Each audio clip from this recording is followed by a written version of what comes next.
KEAM rank പട്ടികയിൽ സംസ്ഥാന സർക്കാർ സുപ്രീം കോടതിയിൽ ഉടൻ അപ്പീൽ നൽകാൻ സാധ്യതയില്ല.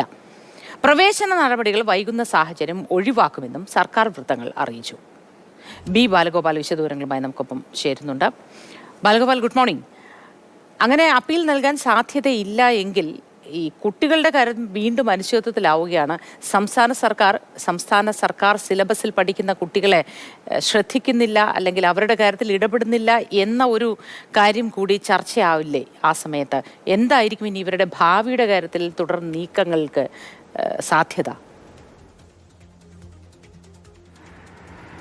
Moti, good morning. ഇന്ന് ഈ കീം റാങ്ക് പട്ടികയുമായി ബന്ധപ്പെട്ട നിർണായകമായ നടപടികളാണ് സുപ്രീം കോടതിയിൽ നടക്കാൻ വേണ്ടി പോകുന്നത്. സംസ്ഥാന സർക്കാരിനോട് ഹൈക്കോടതി വിധി, അതായത് ഈ റാങ്ക് പട്ടിക പുതുക്കണം എന്ന ഹൈക്കോടതി വിധിക്കെതിരെ അപ്പീൽ നൽകുന്നുണ്ടോ എന്ന കാര്യം അറിയിക്കുവാൻ വേണ്ടി സുപ്രീം കോടതി ഇന്നലെ നിർദ്ദേശിച്ചിരുന്നു. ഇതിൻ്റെ അടിസ്ഥാനത്തിൽ ഈ സംസ്ഥാനം നിലവിൽ ഇന്നലെ വലിയ തോതിലുള്ള കൂടിയാലോചനകളൊക്കെ നടത്തിയിരുന്നു.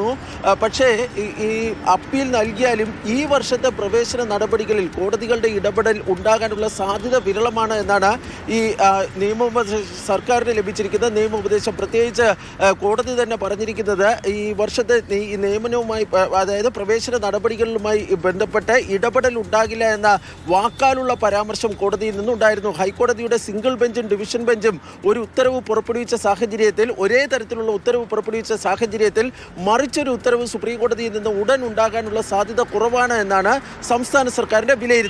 ഈ സാഹചര്യത്തിലാണ് ഉടൻ ഒരു അപ്പീലിലേക്ക് കടക്കേണ്ടതില്ല എന്ന ഒരു പ്രാഥമികമായ ഒരു നിലപാടിലേക്ക് സംസ്ഥാന സർക്കാർ അപ്പീലിലേക്ക് സംസ്ഥാനം കടക്കില്ല എന്നാണ് നിലവിൽ നമുക്ക് മനസ്സിലാക്കാൻ കഴിയുന്ന കാര്യങ്ങൾ.